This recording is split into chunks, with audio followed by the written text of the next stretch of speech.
LEGO has many sets that they will create completely, but then just never release to the public. In today's video, I'll be going over a few sets that were created for Ninjago, but cancelled before hitting the shelves, even including one that was put up on Amazon, but then pulled down. First up is the Rise of the Snake Serpentine Train. Now, this set was a pretty big part of the show in Season 1, which would make sense why they would make a set for it, but they didn't.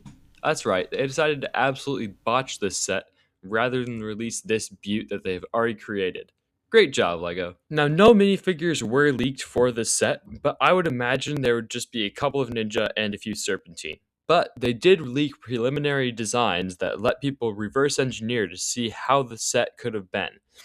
Many people have created their own mocks, or my own creations, of what they think the train would look like if it were built in brick form, and some of them are actually really good, like this one that was displayed by an actual Ninjago designer at a convention a while ago that looks strikingly close to how the leak set designs turned out. LEGO never actually confirmed a price for how much this set would cost, but many fans speculated that it would have been somewhere around $50 to $60 back in 2011, which calculated for inflation would have been around $70 today. That's actually a pretty good deal considering this is what you can get for $70 today, and this set came out for $50 back at the same time as the Serpentine Train would have come out.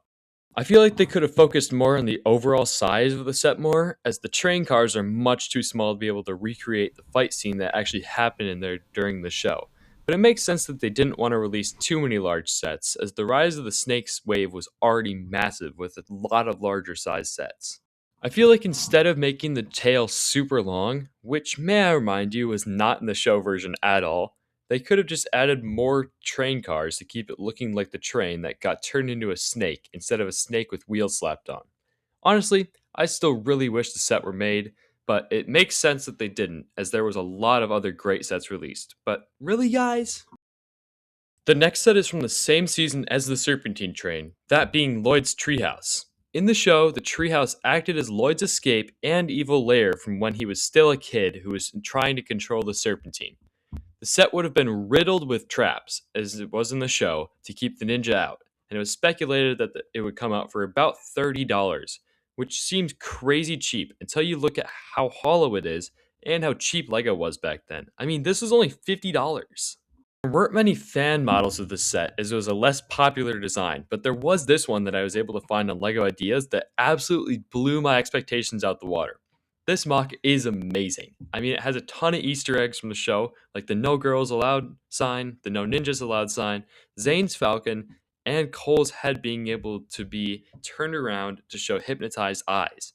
This set is so underrated with only 1,500 supporters, so this is a shout out to Coolito Productions. Go support his idea, it's great.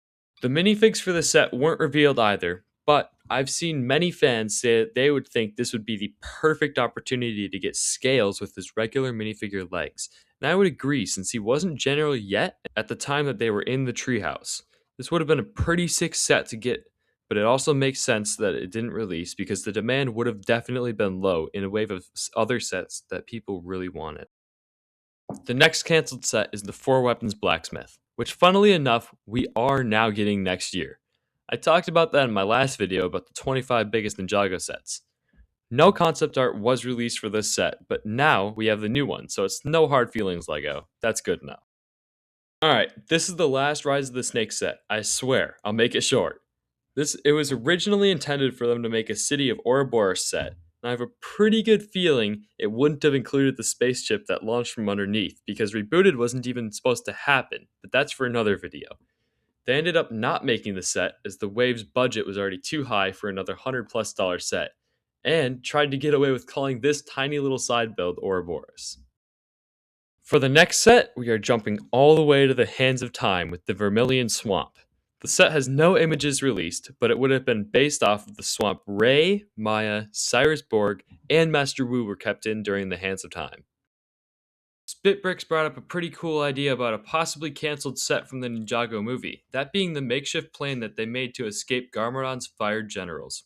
There was never really any confirmation that they would make this set, but it sure seemed like they were setting it up to release this as a physical set during the movie. They spent a lot of time on this set during the movie compared to other sets like Master's Falls that was only a brief scene, like showing how the ninja were able to build it using their teamwork skills and assembling the aircraft. Spitbricks also talks about how this would have been just like the double-decker couch from the Lego Movie, where it's a smaller set that's just funny and people can enjoy. The final set was not only a cancelled set, but also from a cancelled season.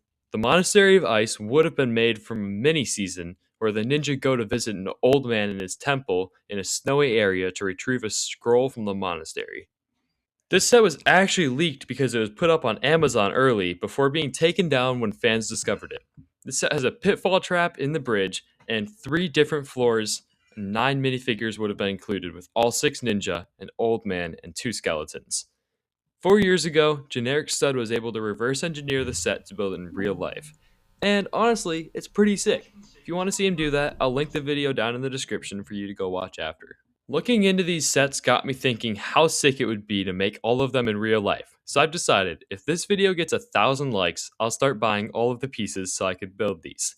If you want to see what the 25 biggest Ninjago sets ever made are, click the video that's on screen right now.